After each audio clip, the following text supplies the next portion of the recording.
Hello students, question number 10 from JEE Main 2021, 26 February shift 1. The question is, the rate of growth of bacteria in a culture is proportional to the number of bacteria present. Okay, तो मान लेते हैं dB upon dt है ना, time के respect में ये है रेट ऑफ चेंज ऑफ या ग्रोथ है, रेट ऑफ ग्रोथ है of bacteria which will be proportional to which is proportional to bacteria का नंबर है ना, ये बी के प्रोपोर्शनल है बेसिकली, ये हमको गिवन है. तो प्रोपोर्शनलिटी कांस्टेंट अगर हटाऊंगा तो D B upon D T is equal to some K times B लिख देते हैं, प्रोपोर्शनलिटी कांस्टेंट के लगा के.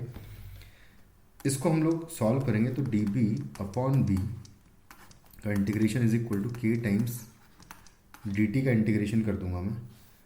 यहाँ पर आ जाएगा ये कि L N of B is equal to solve करने पर के टाइम्स टी आ जाएगा और प्लस सी आएगा, ये हो जाएगा. अब उसने कहा है कि at T is equal to zero, जब टी इक्वल टू ज़ीरो है तो उस टाइम पे बैक्टीरिया जो है वो 1000 है, ये गिवन है. बैक्टीरिया काउंट 1000 है, यानी कि L N of 1000 is equal to C हो जाएगा.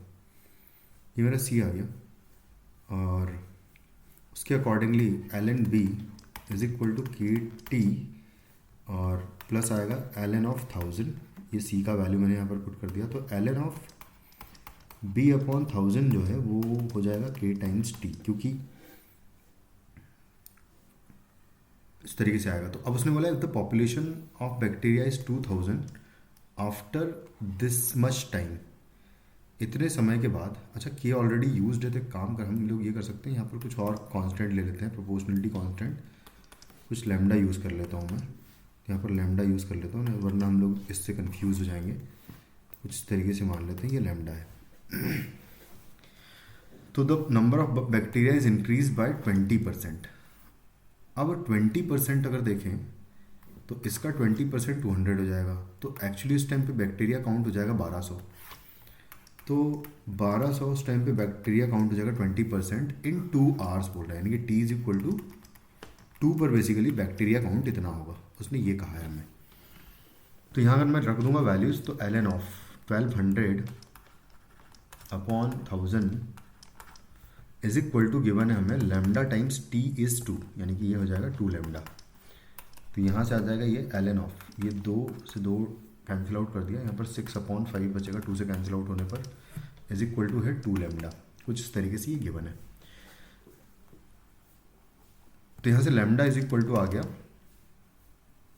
एल एन ऑफ यहाँ 1/2 times L N of 6 upon 5 जो है ये लैम्डा का वैल्यू है. तो बेसिकली हमारे पास फंक्शन आ गया L N of B upon 1000 is equal to lambda times T है, तो lambda upon 2 times L N of 6 upon 5 हो जाएगा. ये हो जाएगा हमारा लैम्डा का वैल्यू. अब उसने बोला क्या है कि if the population of the bacteria is 2000 after some time this, इस टाइम के बाद, तो टाइम निकालना है बेसिकली हमें.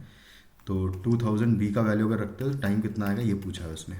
तो बी इज इक्वल टू 2000 अगर रखूँगा तो एल एन ऑफ यहाँ पर आ जाएगा 2000 divided by 1000 is equal to lambda. अच्छा सॉरी, लैम्डा का वैल्यू तो ऑलरेडी पुट कर दिया, यहाँ पर टी होना चाहिए बेसिकली, हमने लैम्डा तो पुट किया है तो टी नहीं है यहाँ पर, तो टी निकालना है. तो T upon 2 into L N of 6 upon 5 आएगा कुछ इस तरीके से, ये कैंसिल आउट हो गया तो 2 बचा बेसिकली यहाँ पर. तो एल एन ऑफ 2 और L N 2 divided by L N 6 upon 5 है यहाँ पर, और ये 2 भी इधर पहुँचा दूंगा तो ये हो जाएगा मेरा टी. कुछ इस तरीके से ये वैल्यू आई है L N 2 divided by L N 6 upon 5. तो b इज इक्वल टू 2000 पर हमारा एक बार चेक कर लें, अगर लैम्डा का वैल्यू जो है, लैम्डा का वैल्यू 6 अपॉन 5 है, करेक्ट है, 2 से कैंसिल आउट कर देंगे, सही है. तो 1/2 टाइम्स एल एन 6 अपॉन 5 आएगा लैम्डा का वैल्यू. लैम्डा का वैल्यू यहाँ पर अगर सब्सटीट्यूट करूँगा तो ये हो जाएगा 1/2 एल एन 6 अपॉन 5, कुछ इस तरीके से आएगा. ओके ठीक है, ठीक, करेक्ट है, अभी तक सब कुछ सही, कोई दिक्कत नहीं है. तो देखो अब ये इज इक्वल टू, उसने टाइम ऑलरेडी हमको गिवन था कि के अपॉन एल एन 6 अपॉन 5 अगर है, ये बताना है ना, ऐसा है अगर, तो यहाँ से हम इन दोनों को कंपेयर कर लें अगर, तो जो k है उसका वैल्यू इन दोनों को कंपेयर करने पर हमें मिल जाएगा 2ln2, ये आ जाएगा। और 2ln2 अगर आ जाएगा तो यहाँ पर उसने पूछा है कि बताओ फिर कि k अपॉन ln2 जो है उसका स्क्वायर का वैल्यू कितना आएगा, ये पूछा है। तो k इज इक्वल टू कितना है 2ln2, खत्म हो गया ना, 2ln2 डिवाइडेड बाई ln2 का स्क्वायर अगर करूँगा तो ln2 से ln2 कैंसिल और 2 का स्क्वायर हो जाएगा 4। तो फाइनली हमारा आंसर इस क्वेश्चन का हो जाएगा 4। Thank you.